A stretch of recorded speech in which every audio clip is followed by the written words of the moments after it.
Very good. Good evening, everyone.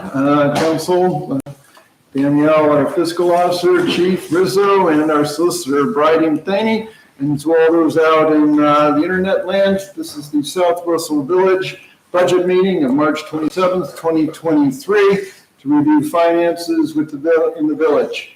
With that, I don't think we need a roll call, do we? Bridie? We normally should, this is just a special meeting. Okay. Okay, Captain. Here. Kavanaugh. Here. Galicki. Here. Porter. Here. Bell. Here. Berger. Here. For those wondering, I'm filling in for the mayor because he's out of town in my capacity as president pro tem. So with that said, would finance like to take the lead in our presentation? We'll turn that over to the fiscal officer and allow her to explain what's going on. Very good. Okay. Daniel? Over the last couple of years, in 2021, that we had some issues with the county budget commission. And following that issue, in talking with the finance committee, they felt it would be good if we kind of did an overview of how the government finances work, how the procedures are, and then go over the 2023 budget amendments we're going to be having to make. So on this list for the village, I listed we have one general fund, but what makes up our general fund, we've broken it down into smaller things for our recording purposes, but not for the state auditor. So part of our general fund is the general fund, service fund, building fund, fire and ambulance, and then deferred benefits. And then also income tax collections, that's considered part of the general fund. Then the special funds are street maintenance, cemetery, parks, safety, operating, things like that. Capital funds are your special project funds, special building and land for land purchase, special equipment, East Bell Road, barge equipment fund, those are capital funds. And then you have our trust and agency funds, and those are the funds from the building department that we hold that money, and then it gets released back when they complete their obligations. So the funds listed, like safety, operating, road and bridge in general, those are the funds that collect levy money. And levy money, it's very specific as to how you can spend it, so that money can only go into those funds. The special and capital improvement funds, those all have a specific need based by legislation as to what it can be spent on. So we are allowed to transfer money from our general fund into our special and capital funds in order to pay the bills, but you can never move it back. Once it's moved from the general fund into a special or capital fund, it's there forever. So you have to make sure you only transfer what you need at the time. So because of that, when we sometimes hear we have the money, you have to look at all those funds listed and picture everyone is their own separate checking account.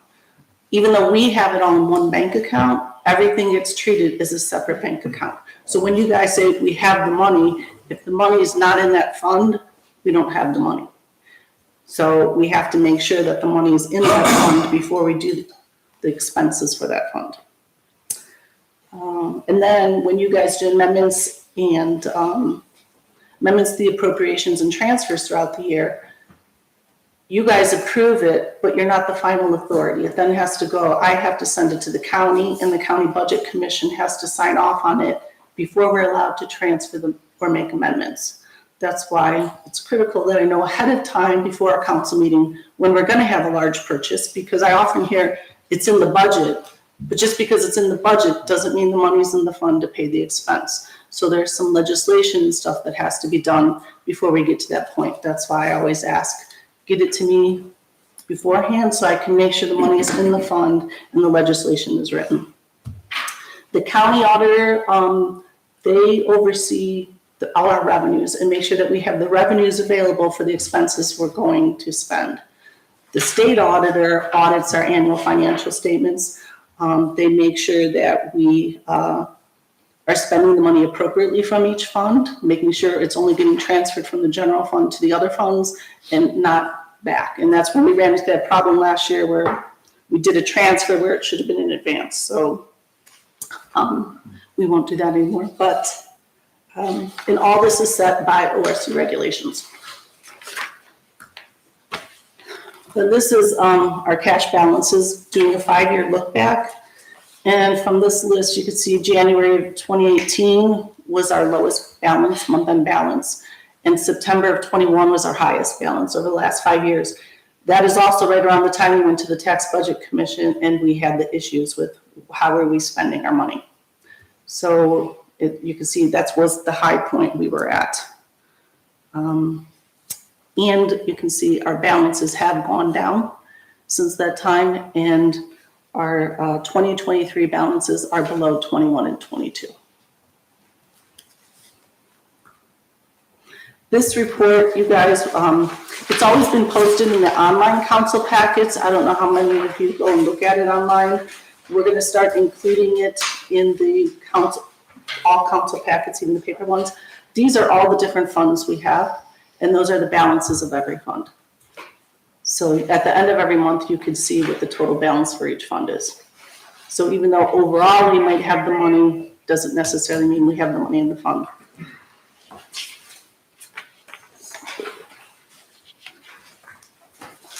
You know, just a point of clarification. So the fund balances as listed on these 4 pages are the same balances that were listed in the report that Adam used to provide to us. Correct, but Adam reported everything as net.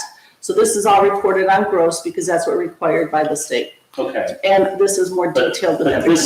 this is where the numbers started That's from. what Adam would pull them from there, Right. make sure we balance. So when we said every month we balance to the penny on every fund, that's what we balance. Okay, so the clarification is that council is getting the same information, it's in a different format, Correct. and it's reported as gross versus net. Right. Okay. Thank you. You're welcome. Then these are our revenues and expenses. So Adam would give you the breakdown, like I said, net. He didn't break it down into so much detail, but this is what we have in our software. I revised this report some so you could see the original budget we had for every year, the column in the green. The blue is what we amend throughout the year, what we're allowed to spend for each line item, and then our year-to-date and our month-to-date per line item. At the end of the year, sometimes one line item might be going over, so I can work with the department heads within their fund to find the money to pay.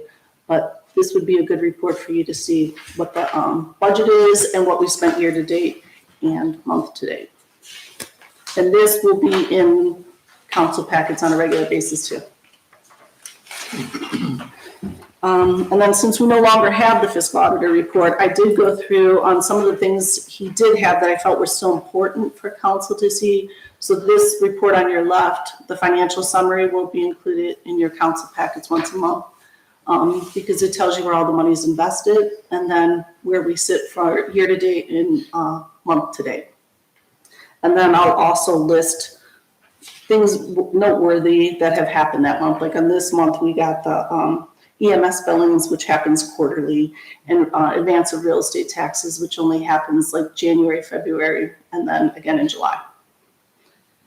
And then on the left side is the new finance committee review, because before Adam was always a double check of our books. So we wanted to make sure we had checks and balances in place. So we put this document in place, and every month when the finance committee meets, they go through and they review the bank rec, and they check the outstanding list and all the bank statements from Star Plus and US Bank, and then they sign off on it. So that's your assurance that they have reviewed it. And so it's not just me looking at the finances, the committee as well has reviewed it.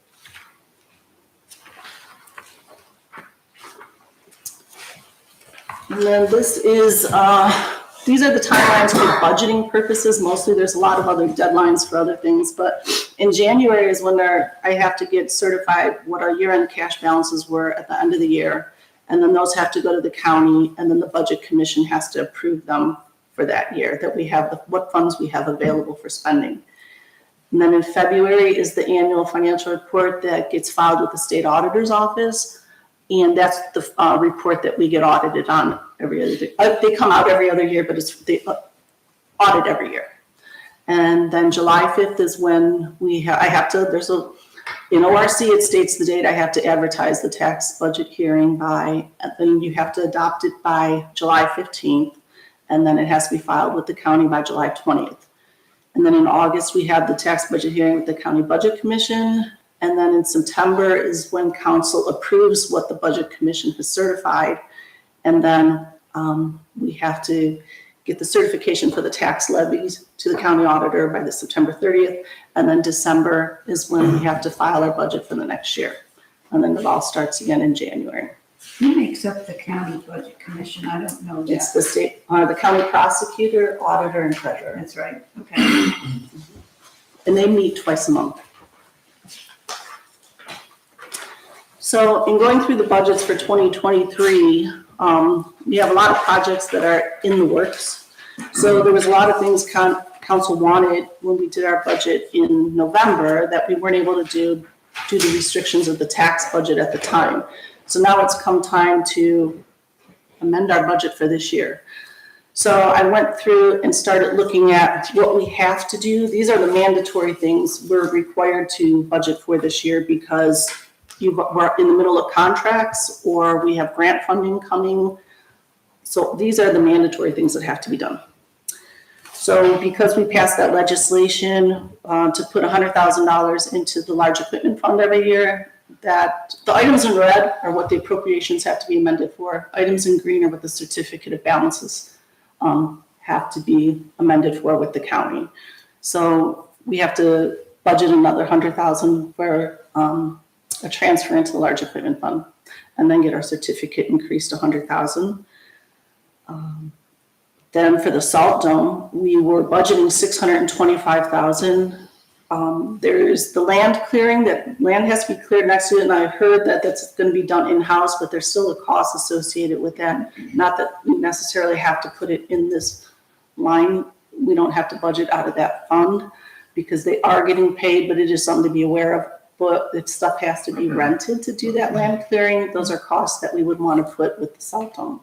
So far, we don't think there's going to be any rented equipment at this point. So just in-house, okay. Is that what you recall, Chris? Yes. Okay. Yeah, there was discussion at Public Utilities on Friday. And I think streets, it came up at streets committee Streets as too. well. Yeah. Okay. So, Right, and then there's an additional $50,000 in engineering. So that is, in the past, I've been here almost 17 years, and we usually just had the road program, and it was pretty consistent, $350,000 a year. Well, when you do these big projects, you have to hold aside a certain percentage at Eric has the calculation, what gets held back. So every time there's a contract, we hold so much back this year until a year passes and then we approve the project, then the money can be released. There's also engineering costs, design costs, and surveying costs, which we weren't aware of in the past because with the road program, Eric is able to absorb a lot of those in his engineering line item. But when you do these bigger projects such as the retention ponds and stuff, there's design and surveying that Eric can't do. So we're incurring more costs for that. So in talking to Eric last week, he estimates about $50,000 in engineering for the salt dome. So that means that project has to be budgeted at $675,000. Then for the Washington Street paving, if you recall when we started that discussion, it was going to be what we got in our MRF money, our permissive tax money would cover the program. Now, the county rebid it several times. I talked to the county last week. There were some irregularities again with the bids, so they've rejected all bids. They've advertised and they're going to open bids on April 19th. They did include the village in it. But their estimate for us is about $170,000, not $250,000, which I had heard was what it was. So they haven't heard anything like that. They said 170 is a pretty good number. The reason they're rebidding it was not due to the bids, it was due more to the paperwork that the people submitted. So for that, if we estimate the project's going to be about 170, we have 121 in the MRF funds to cover that, so it'll be about 49,000 from the village funds to cover the remainder of the cost. So that's going to be another budget amendment for 170,000, and then amend our certificate of resources for the 121 we're going to get from the MRF funds. Is that the gas tax one, Yes, Daniel? yes. Then for the 2022 road program, so like I said earlier, we hold some money until the project has been approved by the engineer after time has passed to make sure it's holding up as it should. So for the 2022 road program, we're holding 145, almost 146,000 for the contractor. We also found out that the reclamite that was used in that project was not part of the road program, so we still owe that to that vendor. That's actually on the bills list for 330. So for the 2022 road program, we owe 166,000. So that's an amendment to the budget that we weren't aware of. And we have the traffic light at the corner. The original contract was 238,000, and then we amended it, so it's now 242. There was engineering, about 37,000 in engineering for that project. However, that has a grant with it. So some grants are a pass-through grant. And what a pass-through grant means is that one I think is OPWC money. So when we pay the bill, we get a bill, we pay our portion, and then OPWC will pay the contractor the grant portion. However, the village still has to record it as if we got the money and paid the money, and we have to budget for it, even though we've never seen or touched it. So that's a pass-through grant for that project. And that grant the grant pays for half of the construction and half of the design only. They won't contribute anything towards the engineering or any surveying. So that will require a budget appropriation amendment of 242,000 and a certificate amendment of 134,000. Then we have the potential property purchase. So we've estimated that 450. And then with the other closing costs and everything else, I estimate maybe 457. The solicitor is working on trying to get the closing cost numbers right.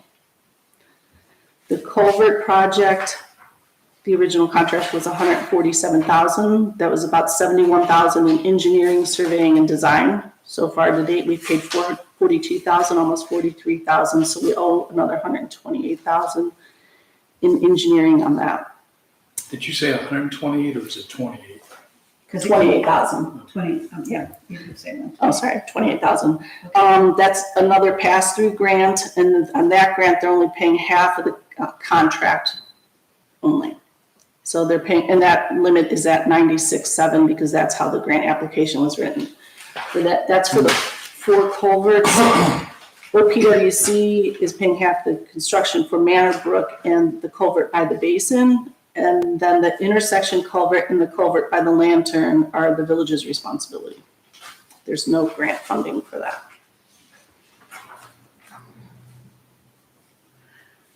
And then we have the essential retention basin, which we have to still yet to repair the headwater project next to Village Hall that got damaged during that project. And we're holding $12,000 for Mr. Excavator. I did encumber a PO into this year. So we are going to need another $6,000 from village funds to pay the remaining costs left for that project. And all that ARPA money will be spent. And then for Manor Brook, we are holding approximately $12,000 for them. Engineer says there's about another $5,000 in engineering costs. And then the additional trees the village is going to put in, that's $19,000. So that's going to come out of the village's funds. There's no grant for those trees. Danielle, does those additional trees, does that include the 6 or 7 that planning commission? I think- And then the additional. I believe so. I think it was 12 something and then 7 something, yeah. So that should cover all those trees. And then the following are, these are amendment considerations, what committees or councils have discussed doing over the course of the year. The park bathroom, the current estimate is at almost $83,000. I don't have a cost yet for the foundation. I don't know what that cost is. And then I know there's a possible grant for $16,000. So the way it is today, I have not tried putting these numbers in. All these considerations I'm not putting in. I wanted to redo the budget with what is mandatory to go in and then make amendments from there and see where we sit. The road program for 2023, Woodside, Maple Springs, and the base repairs were considered the base bid. So if we bid it that way and the bids come back, then that's a package deal. That's what you would have to do. If you think you might want to decrease the road program and maybe do one road or a different road in the base repairs, we would have to change the base bid. So you can wait to see till the bids come in, what it comes in at, and then we can make adjustments there. But in the council meeting tonight, we do need to make a motion to add the base repairs to the road program because that was missed in the last meeting. So that's another one. We would hold money from this year to pay next year after the project was done. So if you did the whole road program, we would need about $735,000 this year for that program. Then there was discussion about the crosswalk. That's currently estimated at $50,000 for 2 crosswalks. The flagpole lighting would be about $1,200 a year for an electric at the park. And then I know the street commissioner talked about boring wire under the road across the street. That's about $14,000, and that doesn't include the wire cost. So I don't have that cost yet. Then we have the energy efficiency project from NOPEC. There are NOPEC grants available. This year we would have like $16,700 in grants. They expire over various dates, as you'll see on your report, but those are for anything energy efficient. And it has to be spent by November of '25? Yes, some of it, it's on a rotate, some of it has to be spent by November of '24, then November of '25, and then all of it by November of '25. Can it be used just for engineering costs? It has to be energy efficiency. So what we've done in the past is we did a roof, we've done the generators in the police department, service department, things like that, anything where we're saving money on energy. It's for energy efficiency. I'm wondering if the solar panel project we've kicked around at public utilities might qualify for that, but without having to do the whole thing at one time and then get the money back. So if engineering costs can be part of this. Right, I think it could be because it would be in the overall project. So I think you could do the engineering cost for that. Something for the next public utilities, perhaps. Agreed.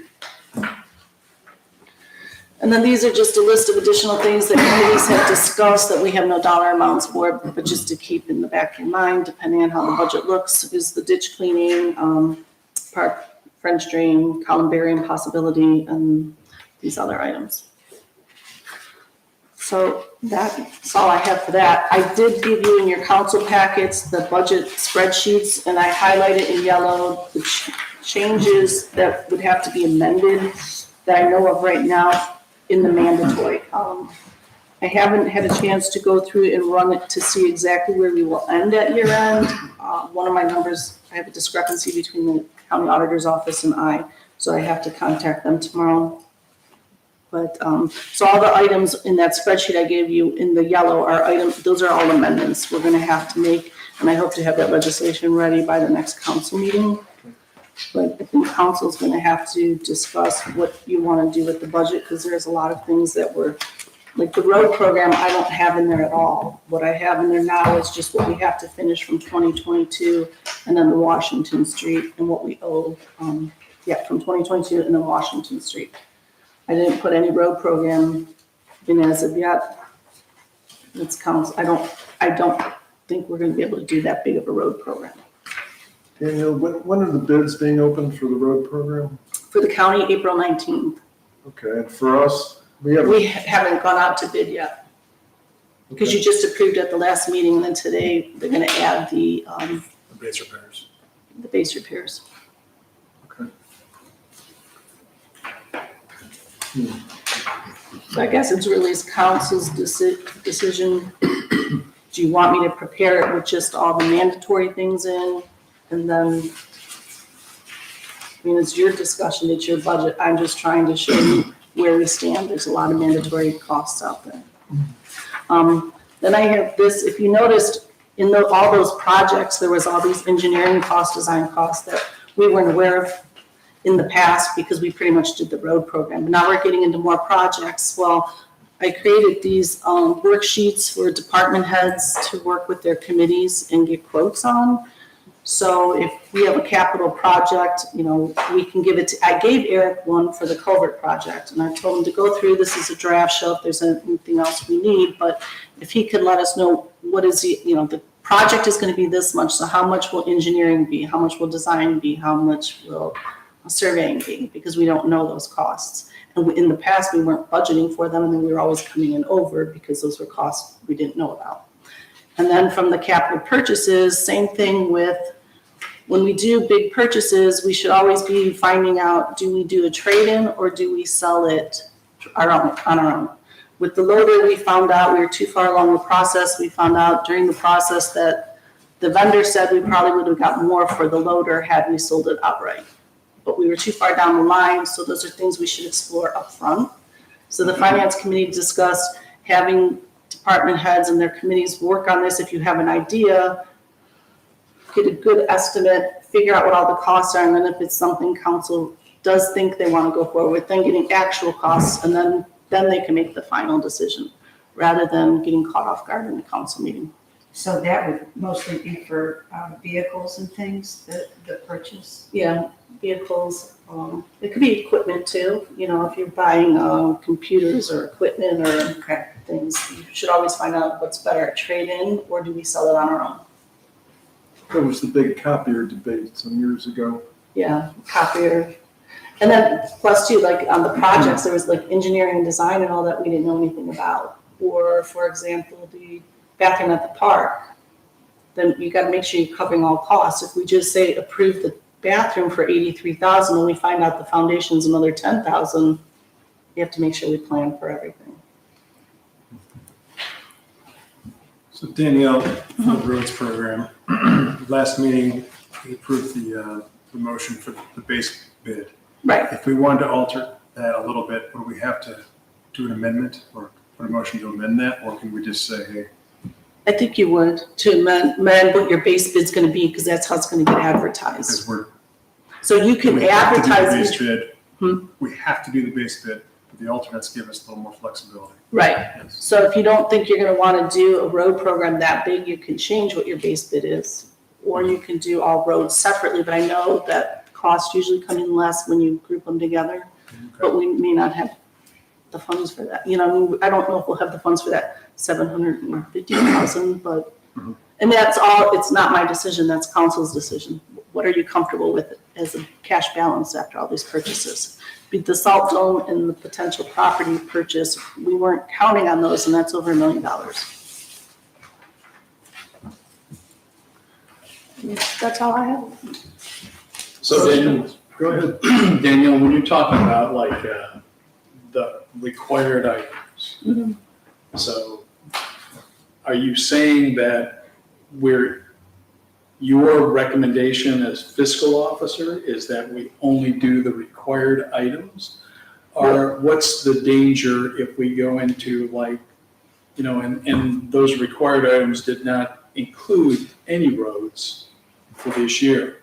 So what's the danger if we go beyond that and expand the package? Just bringing our funds down? Our cash balance would be lower.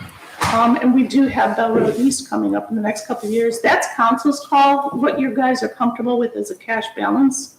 The mandatory things we have to do because the traffic light we're past, we are on borrowed time for that grant. If it's not done by the end of the year, we're gonna have problems. So all those things have to be done, we're already committed to. The rest of it, the road program and all that, that's up to council to decide what you're comfortable with the cash balance. So the mandatory things, I was gonna put legislation together for the next meeting to amend the appropriations for those. And then after I talk to the county auditor tomorrow, get better numbers with his office, what our certificate is, because I found one discrepancy. Then I can send out to all of you, if we do all that, just the mandatory items, what will our cash balance likely be at the end of next year? Based on our budget. Now, a lot of times we don't spend everything in our budget. Say, for example, the chief might put 10,000 for computers and doesn't get computers this year. So our cash balances will likely be a little bit higher, but there's no guarantee. Danielle, can you bring back that initial slide you showed with our historical end-of-year cash balances. Is that like the first page or something? Yeah, This one. There. so in 2018, we had 2.5, and that was the lowest. And now, as of February 28th, I guess, we have 3.5. Mhm. If you looked further back, thereabouts, it would have been way lower. Mhm. So historically, last 4 or 5 years, we've been around 2.5 to 3 typically. Mhm. And if we went from 3.5 to 2.5, I suppose the question for council would be, are you comfortable at 2.5? Are you uncomfortable at that level? I'm sorry, Mark, but here's the problem with looking at this screen, okay?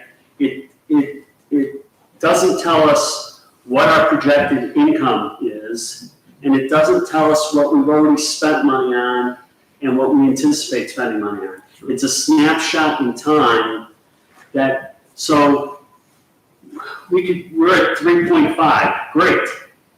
But we have anticipated we're gonna spend $5 million in the next 8 months. Okay, well, that puts us in the negative, provided we don't have any additional income. So it doesn't answer the questions.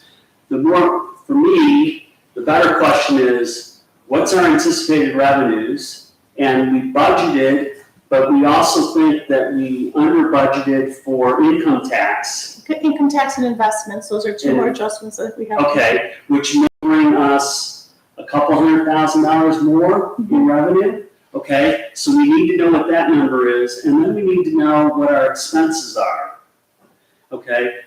I'll add to that comment. I would recommend that even though we hold back a portion of the cost of a project to be paid in 12 months' time, that should be budgeted in the year in which the project is done. I mean, we shouldn't plan that, oh, we need $166,000, whatever it is, to pay off the road program next year. We'll get the money next year to pay that 166. That, to me, that's bad accounting. But we are cash balance, so at the end of the year, we close all POs. Right, So but you have to remember, yeah. But we have the cash at the end of the year Right. that will pay for the program that was done in the year, whether it's paid in whether it's paid in 23 or 24. Okay, so we shouldn't be accumulating all of these costs, these retained costs, and saying, oh, we don't have the cash to pay those, but we'll get the money next year and we'll pay them next year. That, to me, that's not good financial management. I've been on council a long time, and I don't ever recall us saying at a budget meeting, we'll do this project now, but we'll pay for it next year. We have had circumstances where a project was completed or wasn't completed.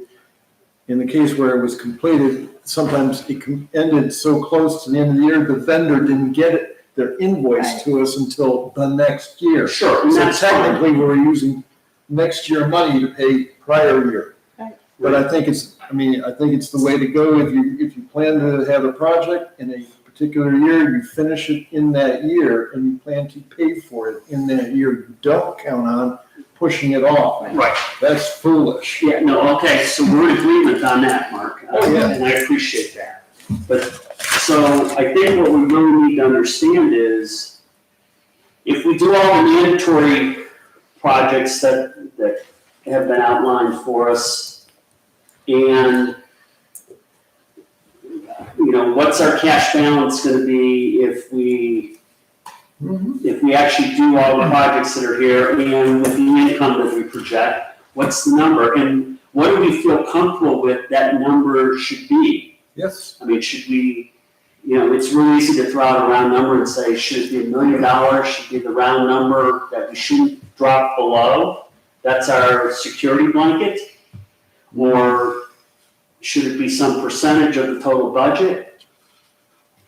Should it be, you know, when Meter looked at this, they looked at it and they said, well, what's your operating budget and what's 3 months worth of costs? Okay. That should be your reserve, your protection to cover at least 3 months of expenses in the case that there's some catastrophe.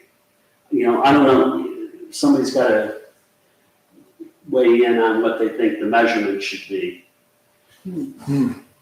When I started in 2007, it was right after we bought the Muggleton Farm, and our balance was $1 million. And it's never been that low since, but that's what it was. Well, and again, I don't know that $1 million is a magic number. I don't know I either. don't know if it's good, bad, or indifferent. 2008. Yeah, 2007. You know, there might be financial people who tell us, you know, you're crazy. Why do you hold that much cash in reserve?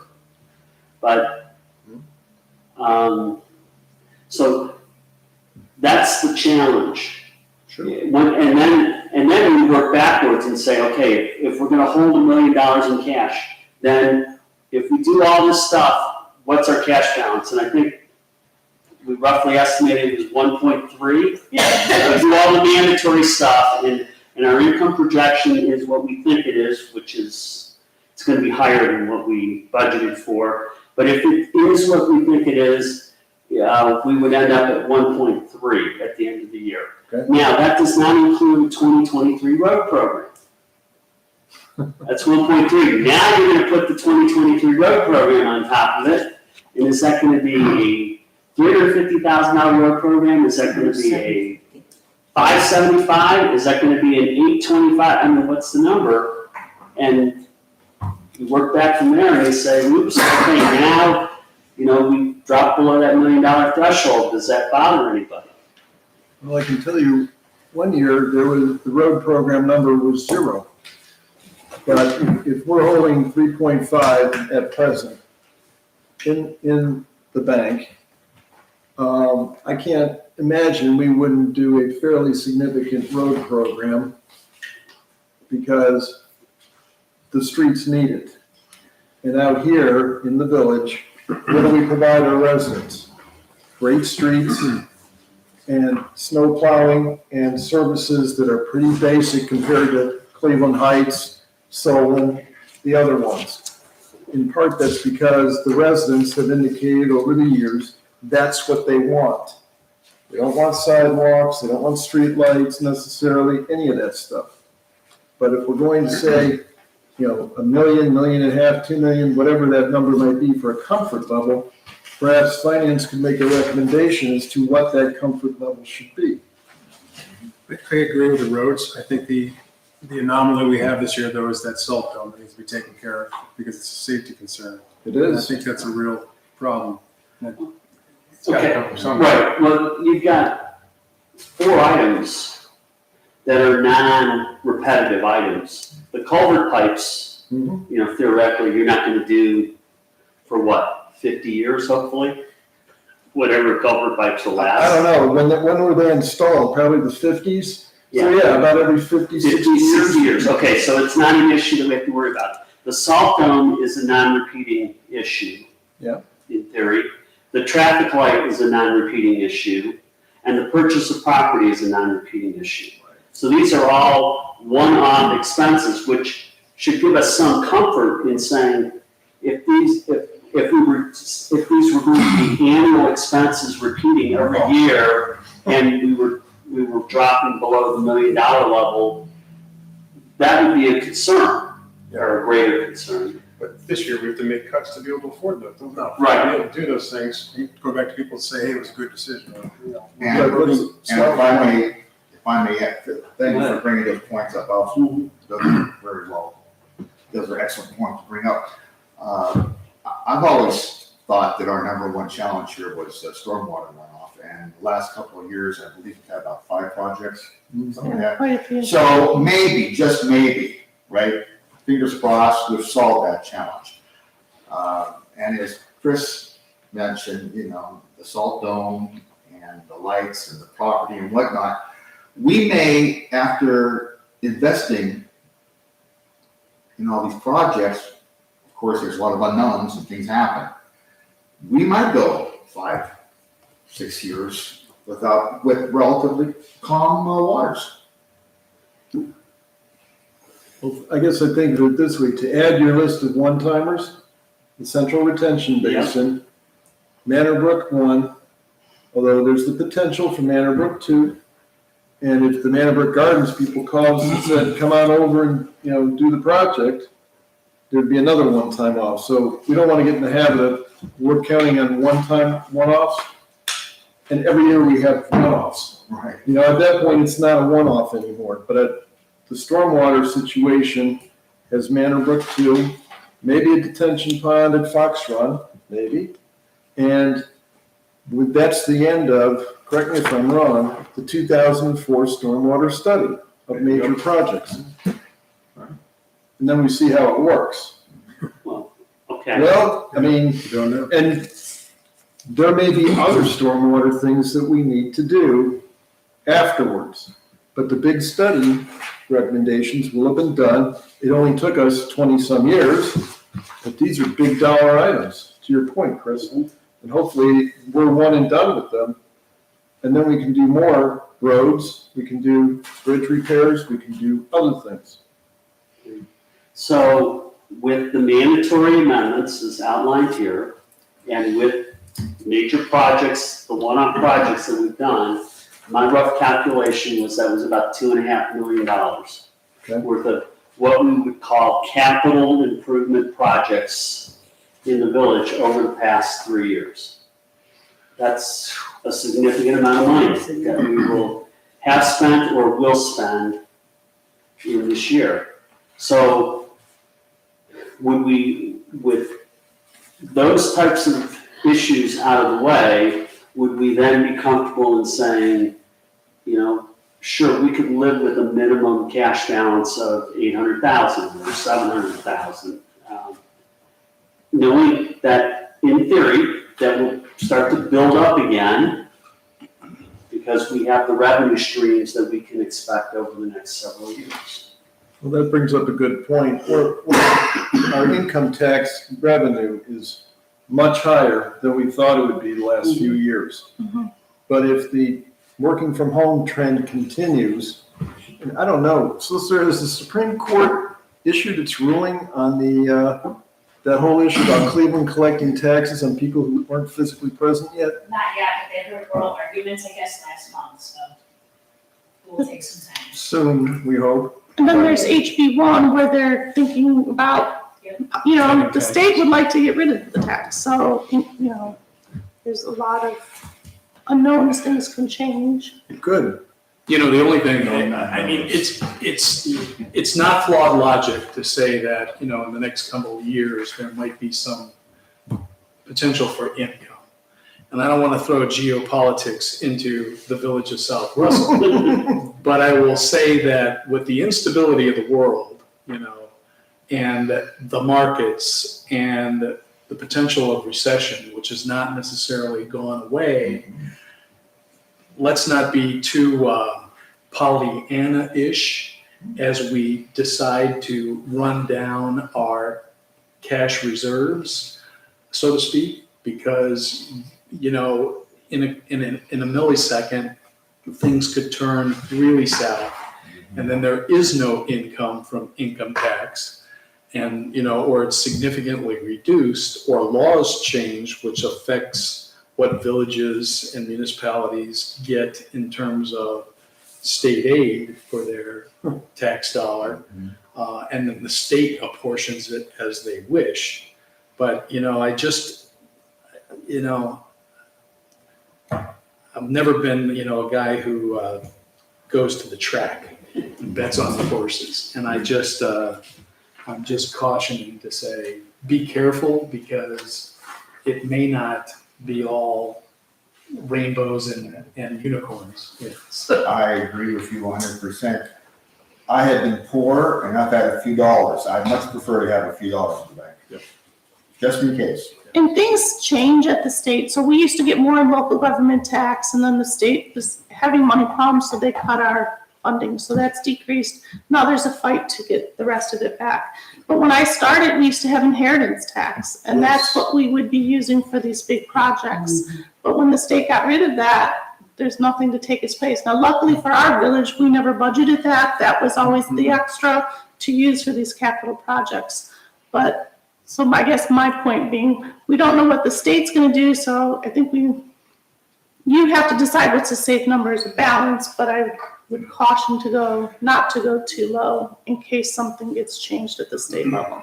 Dennis? And I recognize your point, Mark, about, well, the citizens expect good roads. But I will say that, and these are not my words, but the words of the engineer, is that our worst road is significantly better than many municipalities' best roads. So if there is some potential to economize on the road program for a year, it may even be transparent to the taxpayer. It might be, but let's say we stop getting income tax, right? Let's say we don't ever get inheritance tax ever again, right? And then let's follow this up with, let's see a big drop in property taxes because of some new formula the legislature came up with. Can you picture going 3-4 years without paving a single road? I can't, but if we don't have the funds, that may be the choice we face, to your point. And we're gonna rely on that saved money and dole it out very sparingly and wait till the most pitted roads come up and then do them. And that's, that's South Euclid, many other, communities. And, we have never been in that situation, but, we do have at least what's the word I want to use? The flexibility, I guess, to say, let's be temperate in the program so that Oh, yes. we don't empty the bank account. Oh, I can't see council emptying the bank account, but we are reasonably secure in the knowledge that when we pave a road, it stays good for 20 years, sometimes longer. But, we did, and, the good part of this was that you provided us some cushion to buy the property, but, when we looked at the road program this year in our initial budgeting, I think you took every road that needed to be done in the next 5 years, and your initial plan was to do them all. And, we're definitely not there. So, Well, that's and- why we went with and maybe it means one road, but then again, Chris has got a great point, we gotta have some awareness of where we're gonna end up. And, we already have a significant amount of money, and that doesn't even include, the restroom at the park, that's another thing. Okay, well, the grant doesn't come through till November, if we get the grant. And you apply, you have till, I think it's the end of June. Right, but so if we make the commitment that we're gonna wait for the grant, then the bathroom project automatically dumps into 2020. Sure. No pun intended, good. No pun intended. No, and we pretty much made that decision that we're gonna try to get the grant. Glad we got that on the record. Infinite loop on YouTube. Yeah. Okay. So the only project of significance that's in the question mark category is the road program.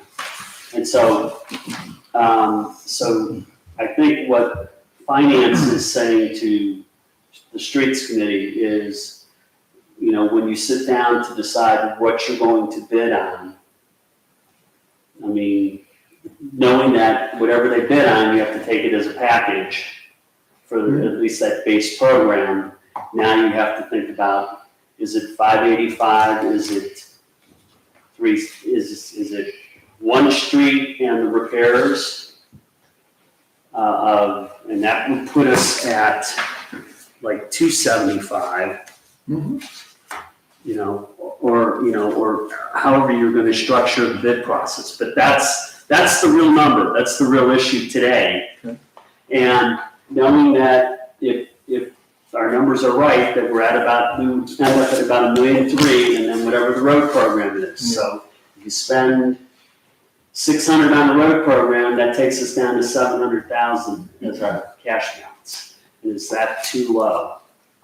My initial reaction, I'm not sure about Christelle, but going that low, scares me. It makes me extremely uncomfortable. And Okay, you know, it may be that the salt dome takes priority because it's safety more so than the streets. Maybe we only do one of the streets in the bids, and we've done that before. As I recall, Solicitor, we rejected all bids because we wanted to do one street instead of three, let's say. And then the same contractors rebid it Well, for we that haven't did one it yet. street. So when we realized that base repairs weren't included, I told Eric, don't run the ad because we definitely want the base repairs in there because there are some things failing. So it's not too late. You could do a motion today to do the base bid as one road and those road repairs and then do the other streets as both as alternates. Then that way you have more flexibility. That's your call. So we do the first street as the base, Second Street, What side? alternate, alternate A, Third Street, alternate B. Mhm. So you get three different prices basically, plus the base repairs. okay, and then. That's probably the way to do Yeah, it. and then you can bring it to council and we can have some further discussion. Yep. And maybe our numbers will be clearer at that point and we'll have a better understanding of where we think we're gonna end up, but. Yeah. No, I think that would be really. It may be we only do the one street.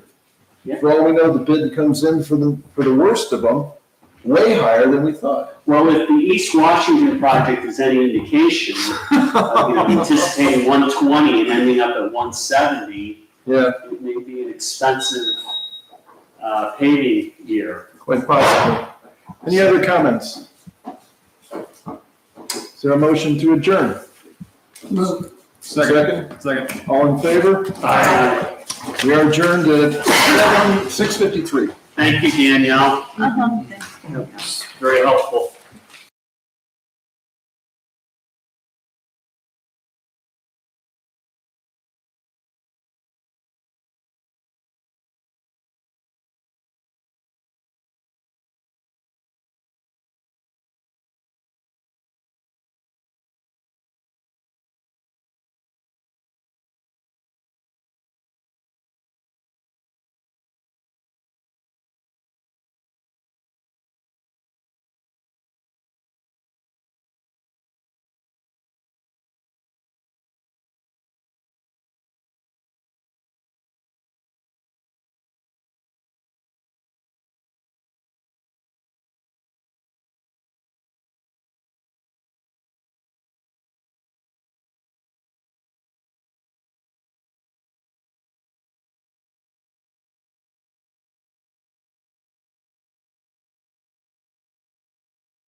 Good evening, ladies and gentlemen. This is South Russell Village Council meeting, March 27th, 2023. If you'd all join me, rise for the Pledge of Allegiance. I pledge allegiance to the flag of the United States of America and to the republic for which it stands, one nation, under God, indivisible, with liberty and justice for all. Good. Will the fiscal officer take the roll, please? Canton. Here. Kavanaugh. Here. Stuckey. Here. Porter. Here. Bell. Here. Berger. For the information of all those out in the audience, Mark Porter, and I'm filling in for Mayor Coons because he is out of town, so I will be acting in my capacity as President Pro Tem to be the very temporary mayor this evening. And with that, we have minutes from the regular council meeting, March 13th, 2023. Is there a motion to approve those minutes? So moved. Is there a second? Second. All in favor? Aye. And we have March 17th special council meeting minutes. Is there a motion to approve those? So moved. Second? Second. Is there any discussion? All in favor? Aye. Opposed? Abstain. And one abstention. Okay, very good. Visitors, we have Melissa Nikolak with us this evening. You have 5 minutes, ma'am. What would you like to tell us? We are at. So start with your name and your address, please. My name is Sandra. You don't have to, Ray's back there, he can hear you and so can we. My name is Melissa Nikolak. I live at, we're building at 1580 Bow. Our house burned down back in July. And we are rebuilding on the same foundation, and we were charged that builder's permit fee of $3,100 twice. And I was just hoping that we could get that waived as recharged. Solicitor, is that within council's province? It is, yes, you can waive fees. But I don't know if you saw in your council packets as to kind of what constitutes the builder's permit fee and what gets taken out and that sort of thing. There's still inspections, as I understand it, that need to be done. So. And we're not looking for any other fee but that one, because it is just the same foundation, the same house.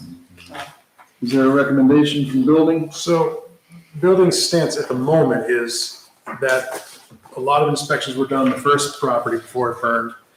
And a few inspections have been done thus far for the second property, but they're not yet done. So if we were to consider any kind of refund, we really need to wait until the property, they get their certificate of occupancy. All the inspections are done, and then we can see what our expenses were and move from there and maybe make a recommendation. This time, I don't think we could recommend anything because we do have expenses that are associated with the permitting fee.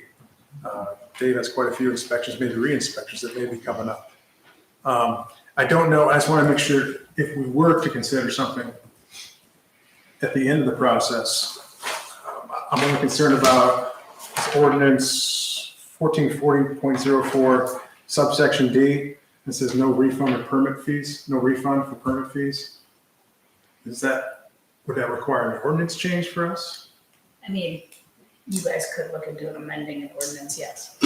Or you could say that you would suspend the application of that with respect to this particular circumstance. Okay. Would that be by motion? Yes, it could. Or we could do something. Jerry first, then Dennis? Nice seeing you again. Thank you for being here. Thank you. The last time we spoke, I believe, was at a building department meeting. Yes. And I made a request if you would have a conversation with your builder and with your insurance company. What were your findings, if I may ask? Well, the builder did not believe that it was misuse of pay, and as well as the insurance company. Dennis? Okay, Chris, if you can, I know we had a small discussion at a previous council meeting. Sure. But I think at that time, what the building committee may have mentioned is that most of the fees are based on compensating village employees for the actual time that they're engaged in the inspection process. Administrative costs, mailing, stuff like that, where it's time. But also primarily, I think the largest proportion of it is going to be inspection fees. Okay.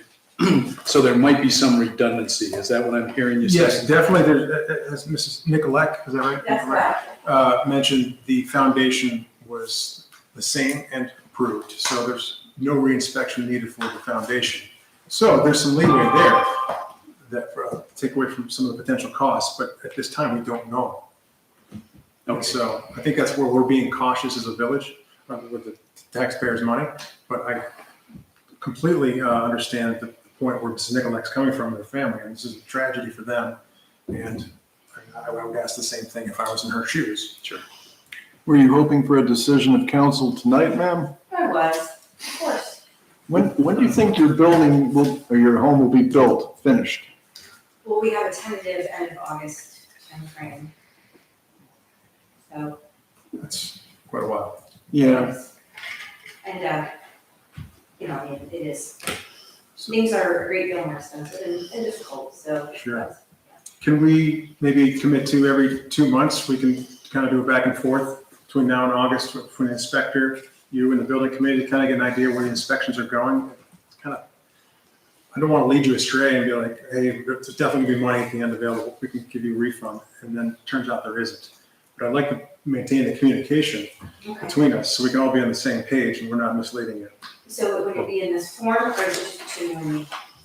In the building committee, you can, obviously, you can be, formally at the committee with us once a month, or if you want to send an email to the Councilman Cannon and myself as well, it's just kind of a follow-up. I don't know that we can both respond, can we? No, but for sure, she could email one or both of you. Okay, one or both of us, for sure. If I may add, our next building meeting will be April 6th Okay. at 8 AM. and that's usually on the village, actually, it is on the village website when the building committee meets, and of course, when council meets too. So probably, and my guess is that as your house is completed and inspections are done, the building committee can check with Dave Hosevar about what was done, what needs to be done, what was redundant and didn't need to be done. Right. And perhaps that would form a basis for a refund if there's going to be one, Okay. okay? Building meets the first Thursday of every month. Okay, 8 AM. I'm just putting it in my calendar. Is that a village hall or a building That's in the department? building department. Okay. She has attended before, so I did it. same place. So April the 6th Okay. at 8 AM. I think just a constant, updates from the inspector and between you and us would be great. And then we can get a better sense of what's going on. Okay. We don't want you paying double for stuff if you don't have to. I appreciate that. Yeah. But at the same time, we have responsibility to those who are paying for the work, the entire community. I understand that as well. Yeah. Yeah, it's just, everything's double, I know. so. Any other questions from council or comments from council? What happened with the first house, with the first building? It was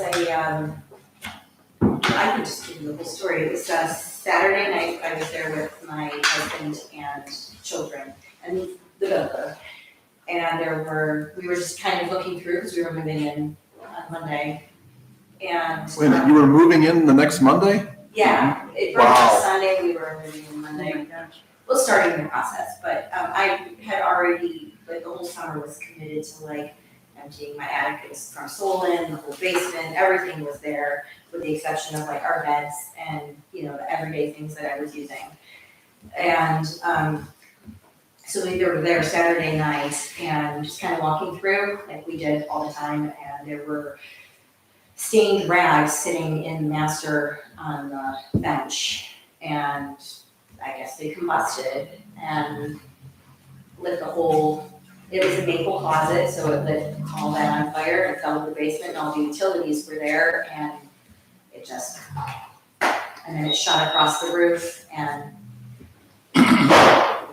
because we had that spray film, so I guess that's napalm, I guess, that's what I heard, Wow. so. Yeah. Spray foam insulation? Well, the insulation just made it go across the roof, but it was the combustible rags, Okay. so. So building committee will consider this and then give a Absolutely. recommendation to council that will act accordingly. Okay. Okay. All right, thank you. Thank you for coming. Thank you. Just had another visitor join us. Would you like to address council? Okay. Good stuff.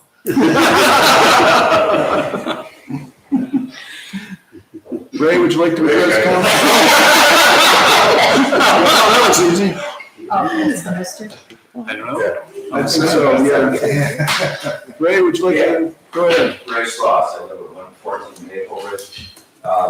Last year, there was a presentation by a resident, I don't recall his name, regarding pickleball courts. And I just wondering what the disposition of that. I know at the time you said the Parks and Recreation would look into it.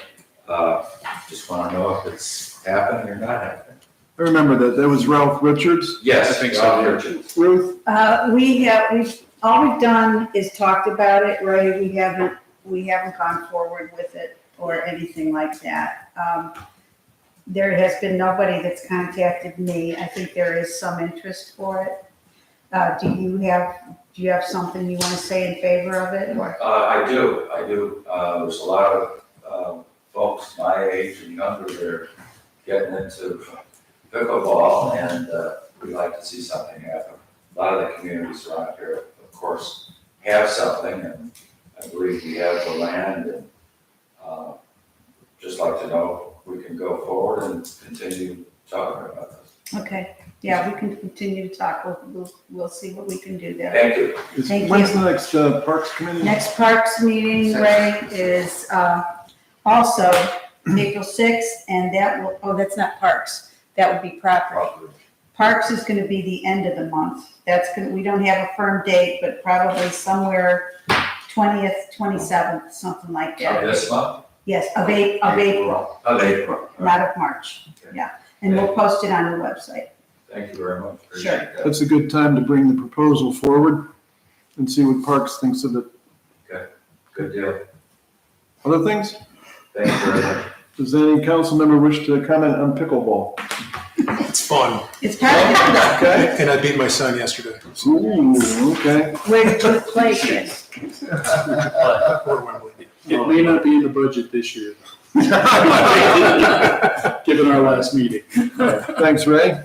All right, the mayor's report is the next topic. I am not the mayor. The mayor submitted his report to everybody. You may have noticed that there were a number of motions that the mayor was seeking to have entertained by council this evening, but I have been advised that the mayor would prefer to be here in person to bring those up at the next council meeting.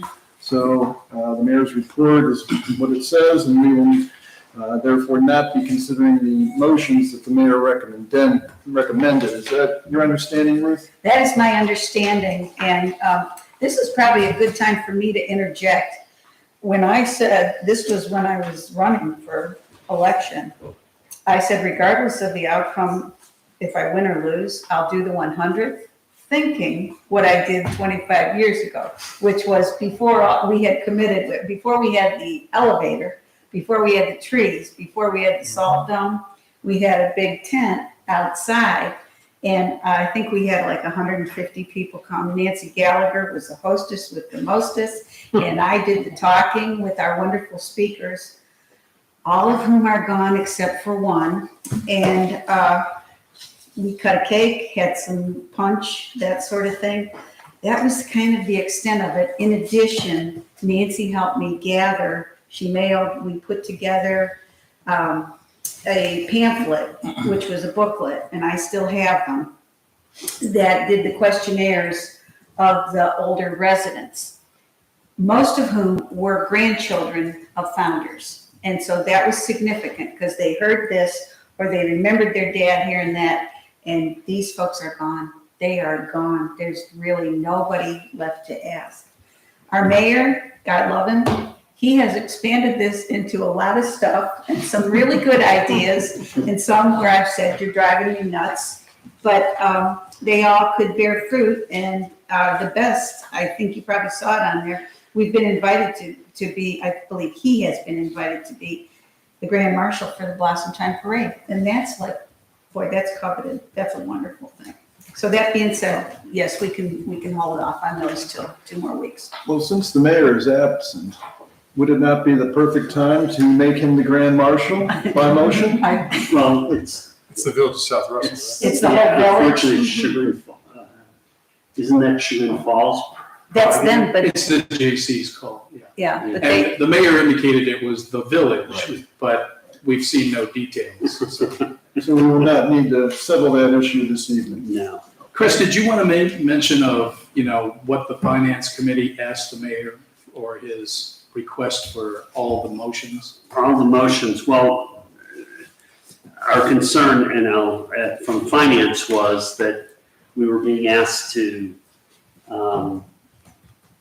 support budget considerations without any documentation as to what those budgets included. We have concern, yes, he's been asked to be the grand marshal of the parade, but he's also been asked for a $500 check from the J.C.'s for the privilege of being the grand marshal. And so the question is that, Legitimate business. is that really what we want to spend our money on? And so there's no decision, but so we've asked the mayor to go back and to give us, there's a lot of ideas in terms of having the antique car in the parade and all this other stuff. What are the costs behind it? And, these are all great ideas, but there needs to be some substance to it so that council can come back and say, sure, we can approve a budget based upon these expected expenses that have something more than just an estimation. Let me say it more professionally. And that was our concern, and part of it was even, with the garden club event, dinner, whatever, lunch, there were 35 people that the mayor invited at a cost of about $22 a head, which was, I think, the last Augie's event that we had. That amounted to $770, but the estimate was 5 to 6. So, it'd be good to have good, strong numbers so that then council can say, we can support this activity, but not this. Because some of this stuff is, the vendors have minimum hours, they have charges, but right now, even at this time, we have no cost estimates in writing that we know how much it could cost the village. And rather than approving a slate of activities that might cost us $45,000, we'd kind of like to know what is it going to cost, and then prioritize. If it goes over our budget, we either extend the budget, or if it's way exorbitant, then you take a look at it and say, what makes sense of these activities? But one of the questions was, we're invited to be the grand marshal, but it costs us $500. So, and then there's the question about the other vehicles too, costing $500 a piece. So it could rapidly exceed what we've anticipate the costs are in very short order. Just like the flagpole. Yeah. I've noticed in the past, council has occasionally said not to exceed a certain dollar amount.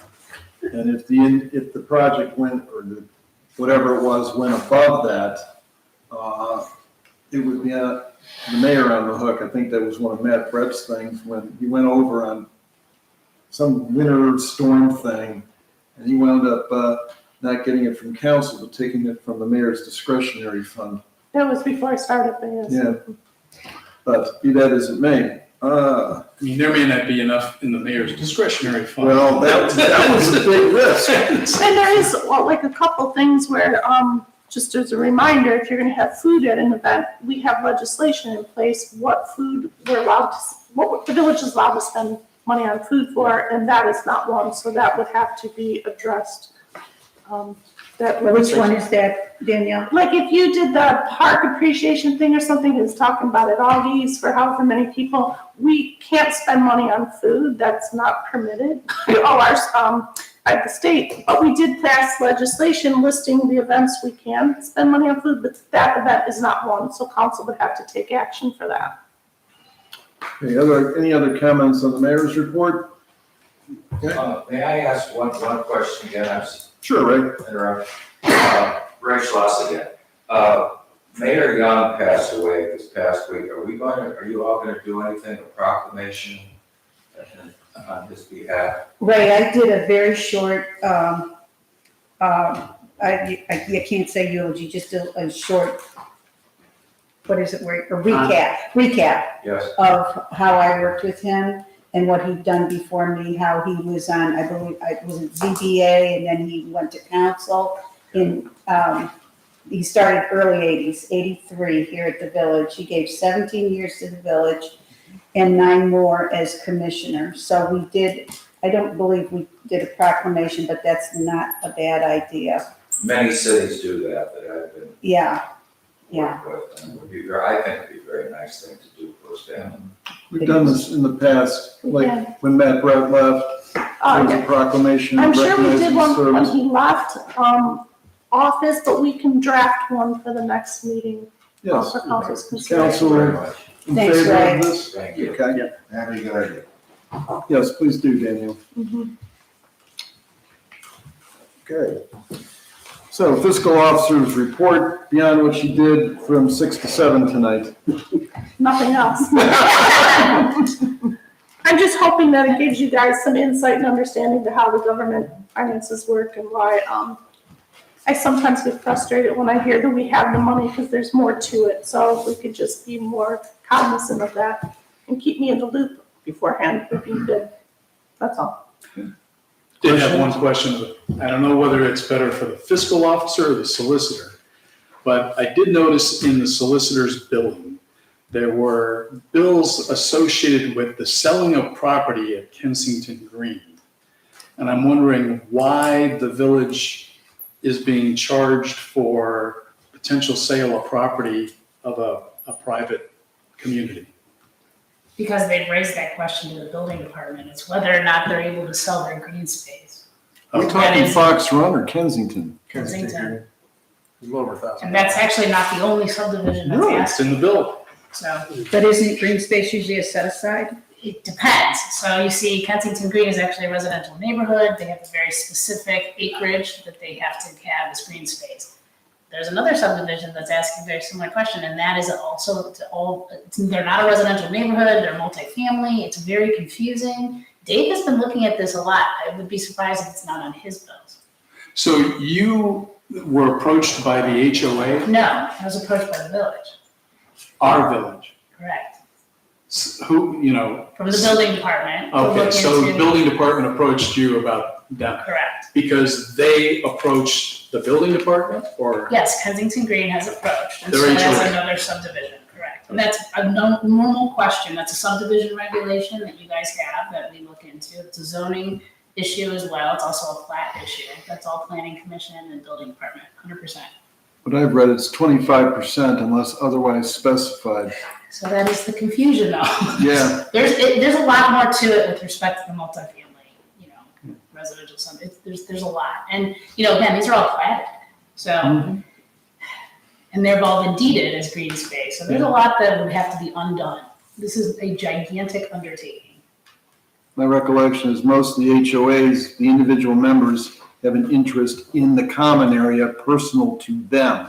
That's usually how it works, yes. Yeah.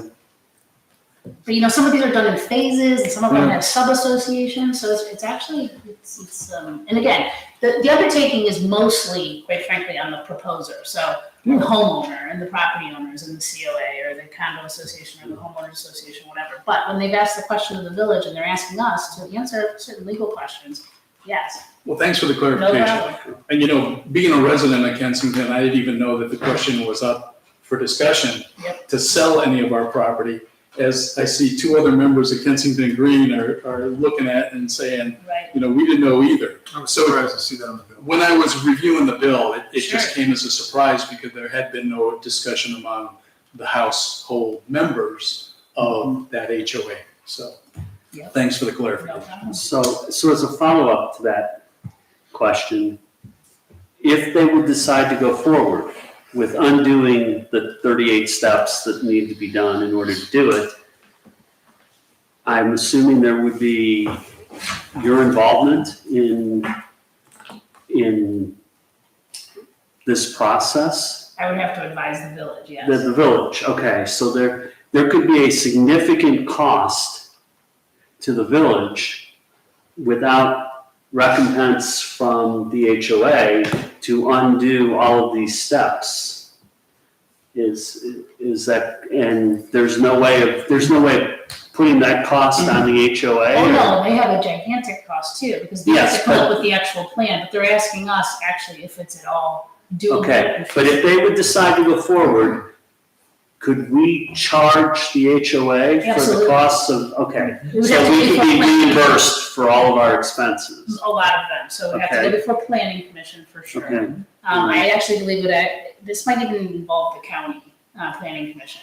Because I think the subdivision regulations that we have, in addition to the county subdivision regulations, I really think those are, this is not small okay. by any means. But a lot of times that property is an offset for whatever the acreage amounts are. So it's When- usually has to do with lot coverage, right, Yeah. and density and that sort of Yeah. thing, and because of the multifamily part of it, there's, it's just very different, I don't know how to describe it to you.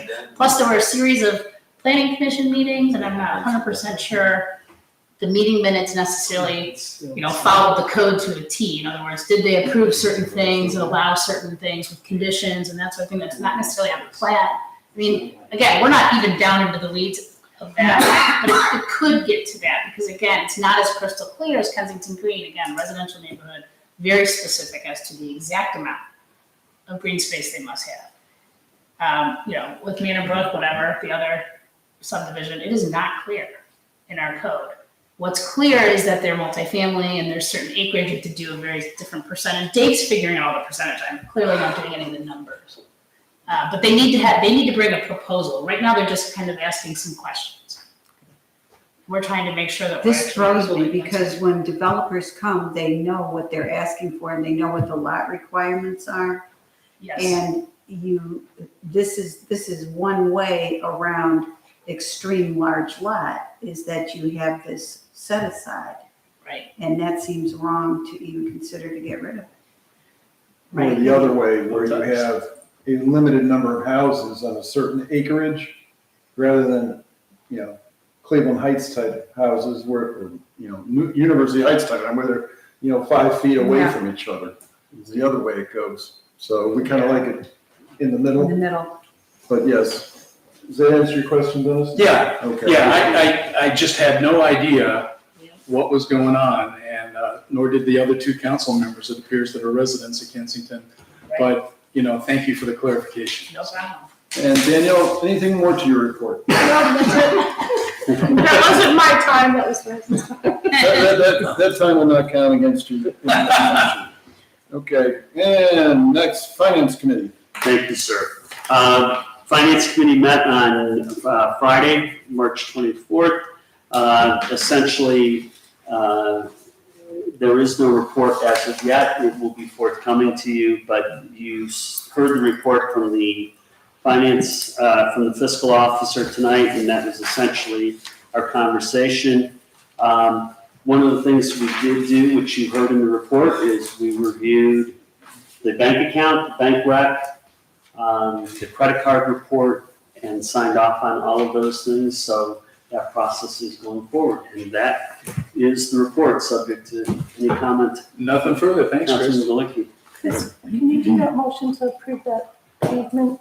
Is this part of the bills list? No, it's not, that's for 330, the bills list is, for 315, but I have to make that payment. I just Okay, want all right, copies. all right. I'm sorry. I thought it was part of the bills list. Okay. I do have the Replimite part of the road program from 2021. 22. Last year. We're in 22, we're in 23, sorry. Okay,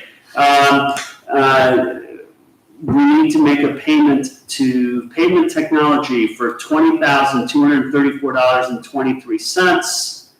So I would make a motion to have, approved having the fiscal officer make such payment. Second. All in favor? Aye. Opposed?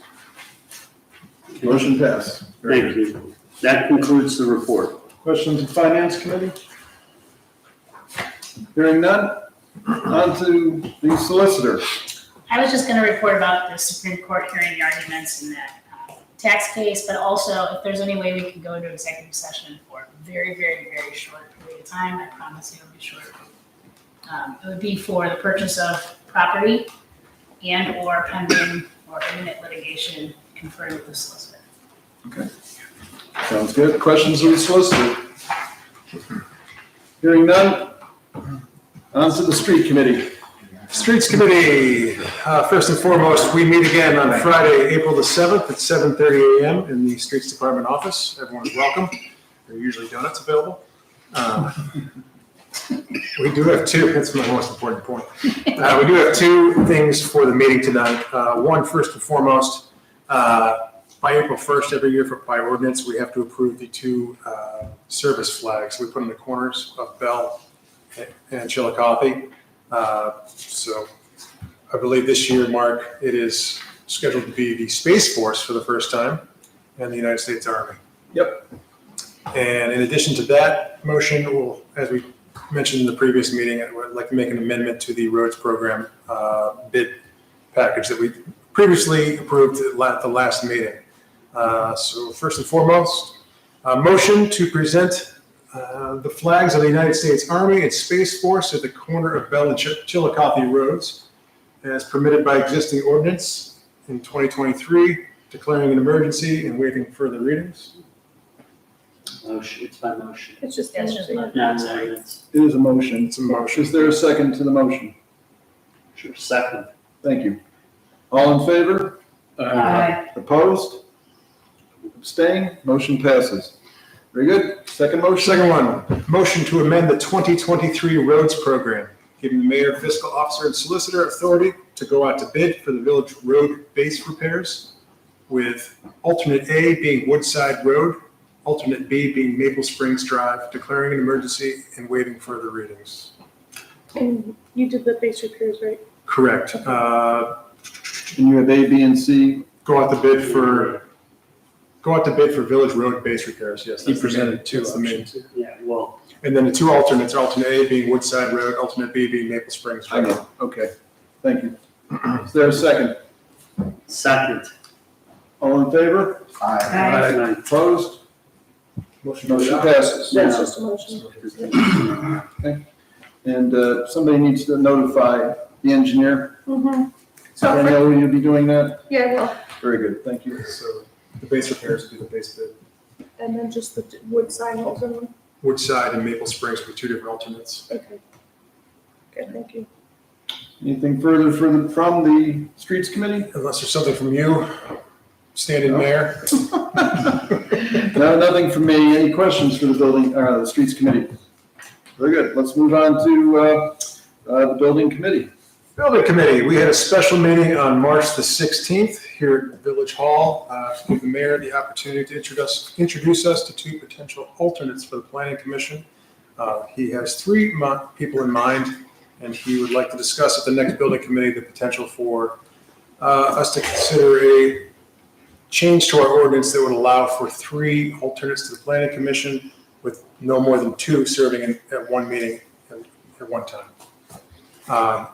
Per the mayor, this is similar to how Bainbridge has their planning commission set up with alternates. I have not had the chance to look at their organization. Pending any more business from Councilman Cannon?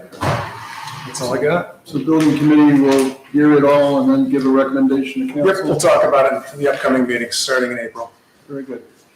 Questions of the Building Committee? All right, hearing none, moving on to the Police Chief. Chief? Thank you, Mark. First off, I wanted to let everyone know that First Energy is currently on the west end of the village. We've had an outage there since Saturday's storms. Ray, your house should be back on within about 21 minutes.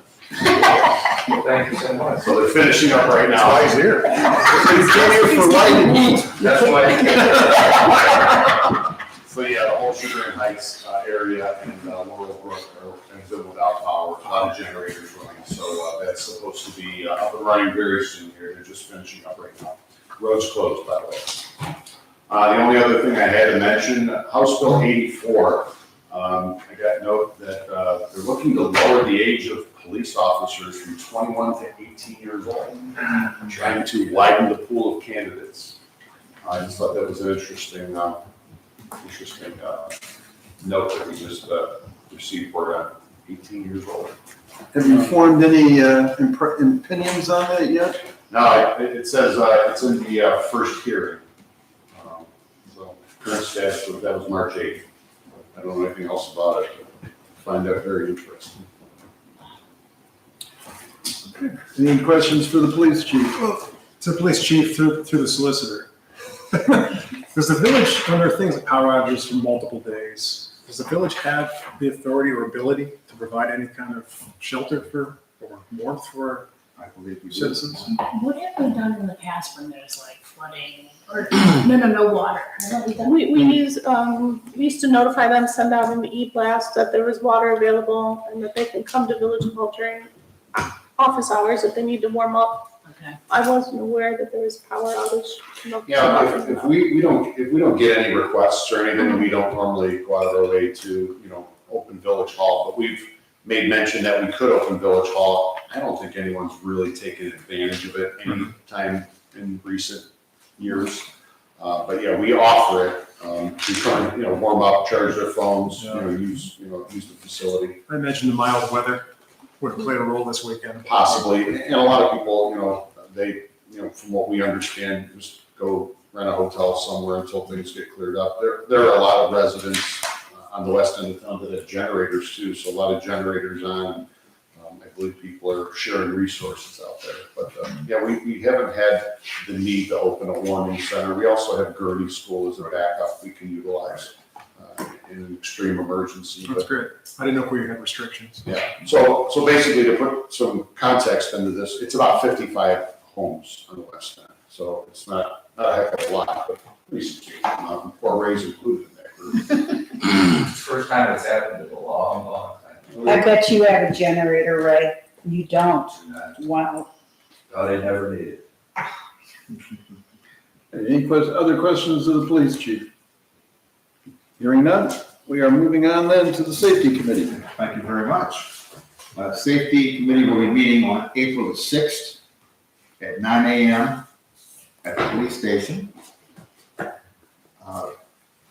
Chief, is this appropriate time to talk about the interview that we sat in the other day? Sure, if you want to touch on it. Oh, would you like me to? Yeah. We interviewed a candidate for a part-time patrol officer, and we're in the process of doing the background now. We've got to do standard background checks, drug testing, and psychological. So we may be ready, I don't want to say April 11th. I think we're looking at maybe April 25th to swear in our new part-timer. Thank you, Chief. You're very welcome. I thought you wanted to talk about it. You're the expert. I yield to Councilman Galecki. No further. Okay, that was the all.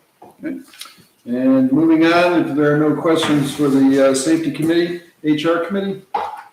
HR has not done too much this last 2 weeks. We have another meeting, and that will be April 6th at 1 p.m., Thursday, April 6th. Jerry's third meeting, no, Jerry's not at that one, I take it back. Nothing. Questions of the HR committee? Hearing none, properties committee. Properties. We will again meet on April 6th at 10 a.m. Danielle, I wasn't sure why you had rain date and concert there. Because those things were discussed at the last meeting. Well, the rain date was discussed at the last meeting, that some suggested we should do it or not. So we want to know. 100th, you mean? Yeah, for the 100th, because I we should get it on the calendar because people are starting to request the pavilion more for the summer. So that was just, we put it on here as a reminder. If you don't want to do anything, that's your call. I thought that we had already gone ahead and said, sure, we could do. Do you remember, Chair? Well, I brought it up because I know, and I wrote. thank goodness we did for the fall festival. Yeah. And so I thought it might be prudent if we would think about it. So can we put So it, do a motion to put it on the calendar for Okay. 7:30, I think it was, right? let me look it up and I'll. July 30? I am going to make a motion that for the celebration of the 100th on July 23rd, a Sunday, that we have a backup rain date of July 30th, also a Sunday. Is there a second to the And I'll motion? second it. And I'll second it. Discussion? All in favor? Aye. Opposed? Abstain? Motion passes. Anything further from properties? No, come see us on April 6th and, hang on, I can't live without my calendar. April 6th, property, 10 a.m. Jerry is at that one, You're right here. Very Right in the good. hall. Okay. Next topic, public utilities. Chris? Public Utilities met on Friday, March 24th. Minutes will be forthcoming from that meeting. We discussed possibilities of the Fox Run detention pond.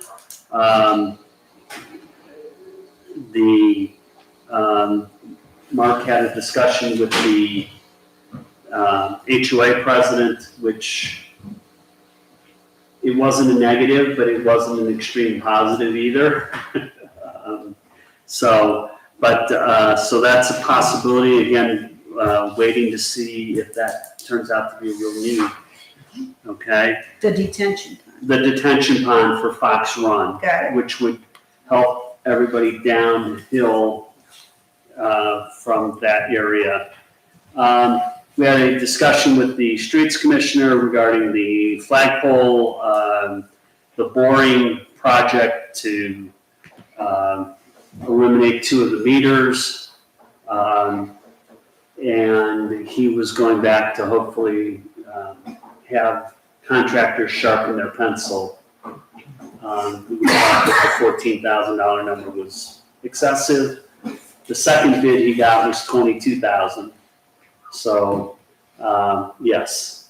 So we're still working on that project.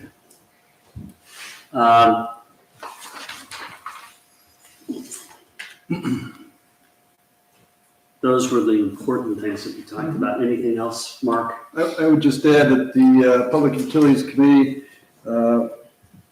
is likely to recommend that a proposal for a Fox Run detention pond be drafted by the solicitor as an easement to the 1-acre parcel closest to Bell Road, right where that gazebo is essentially.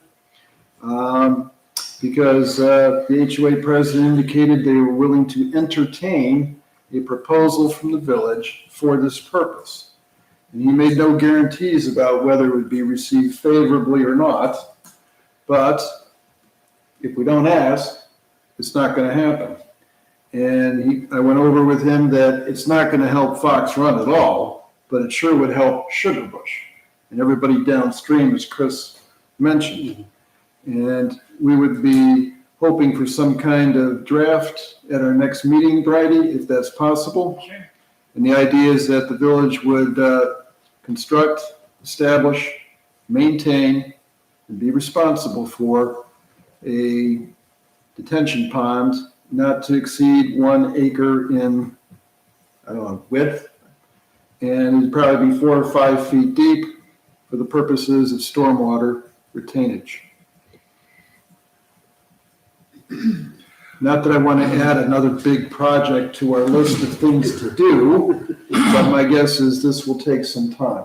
Well, and one question I have, you're being very specific on the dimensions and the depth, but do we need an engineering study to determine what that detention/retention pond should be? You know, it seems like we're just swiping it. No, we've had that discussion with Eric, and Eric has some definite ideas as to how it should be located in the depth and what have you. So certainly before we proceed, we will come forth with a much more detailed plan for you. And the So draft, yours were just approximate is what you're saying? Yes. Yeah. but he did want to know, are we planning on a 50-year storm, 100-year storm?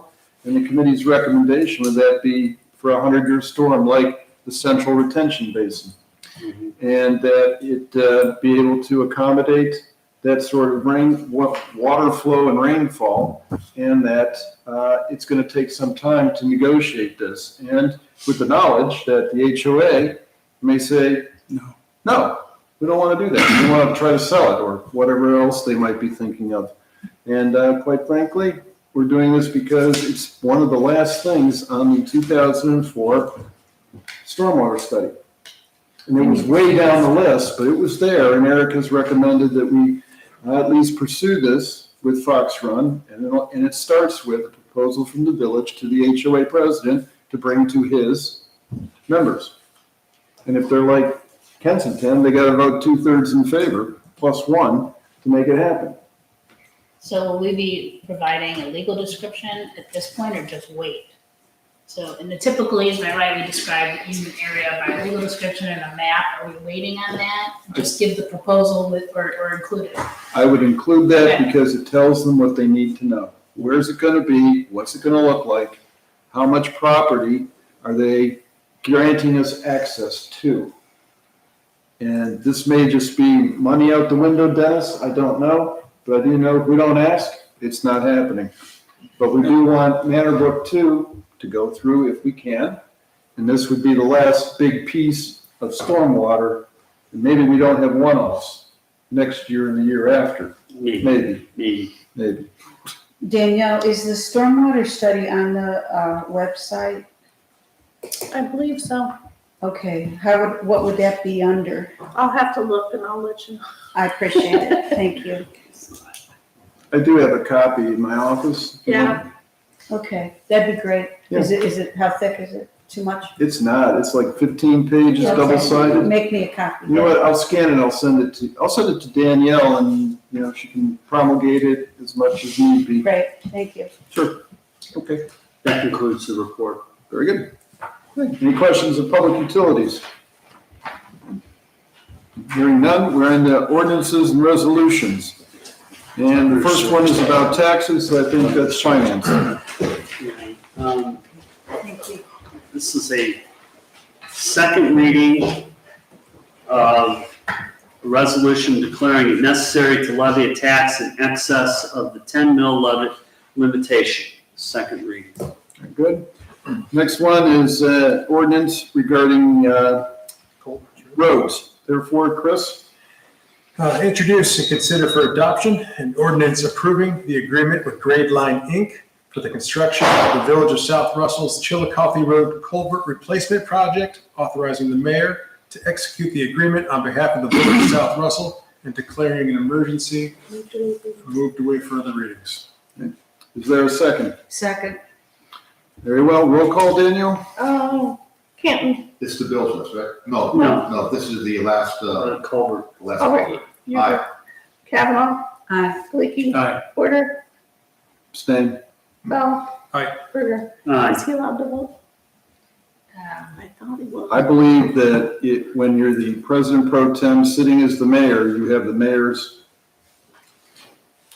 I don't know. think so. I think. You have to do what the mayor does, which We is, still have 5. so- which means that I don't have a vote unless there's a tie. Okay. That's a restrictive reading of the revised code, I agree, but I would rather do it that way than vote in favor of something that later turns out I should not have voted for or against. And we have 5, so we have enough. Okay. Right. If it becomes an issue, I'm gonna have to look at it, because I don't know, I think you're still a council member, but That's the right. vote, you're I just don't the think I presiding can- officer of the. I don't think I can exercise both powers at the same time. Okay, Fortunately, we had 5. so we do it's not an have 5. So we're good. issue. Well done, Council. Motion to adopt. Mark, Yep, motion to adopt. Second. roll call. Canton. Aye. Kavanaugh. Aye. Leaky. Aye. Porter. Abstain. Bell. Aye. Berger. Aye. Very good. It is passed. Now Eric can go forward with the culvert replacement. Okay. And next one, Introduce and consider for adoption an ordinance amending Appendix D, job descriptions of the village employee handbook and declaring an emergency. This is for the part-time administrative assistant. you want to move to waive? Move to waive readings and declare an emergency. Second. Discussion? This is, this is a technical issue. We previously amended the part-time administrative assistant's job description to make it a full-time position. And then we had a previous document that we used that was incorrect and did not reflect the actual duties of the part-time administrative assistant. So we're correcting the record and putting in the proper job description. Okay. Other questions or comments? Roll call, Danielle? Canton. Aye. Kavanaugh. Aye. Stuckey. Aye. Porter. Abstain. Bell. Aye. Berger. I move to adopt. Second. Canton. Aye. Kavanaugh. Aye. Stuckey. Aye. Porter. Abstain. Bell. Aye. Berger. Aye. Ordinance is approved. Very good.